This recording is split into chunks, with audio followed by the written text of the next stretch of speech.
வாழ்க்கையில உங்களுக்கு ஒரு நல்ல முன்னேற்றம் ஏற்படும். முருகனுடைய அருள் பெற்ற ஒரு நட்சத்திரம் இது.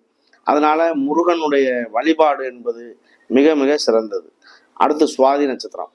சுவாதி நட்சத்திரம் என்பது ராகுடைய நட்சத்திரம். ராகு பகவான் வந்து பாத்தீங்க அப்படின்னா ஒரு அறிமுகமே இல்லாத ஒரு நபரை கூட வந்து கூப்பிட்டு டக்குன்னு பேசி அதை அவர்கள் சாதிக்கக்கூடிய ஒரு தன்மை உண்டு இந்த ராகுடைய நட்சத்திரக்காரர்களுக்கு. அப்ப இந்த ராகுடைய நட்சத்திரம் வந்து பாத்தீங்க அப்படின்னா கடல் கடந்து போறது, எந்த ஒரு செயலையும் ஈஸியா செய்கிறது, இந்த மாதிரி ஒரு அமைப்பை கொண்டவர்கள். அதனால இந்த சுக்கிர பயிற்சி அவங்களுக்கு ஒரு சாதகமான சூழ்நிலையா இருக்கு. அடுத்து விசாகம். விசாகம் குருவுடைய நட்சத்திரம்.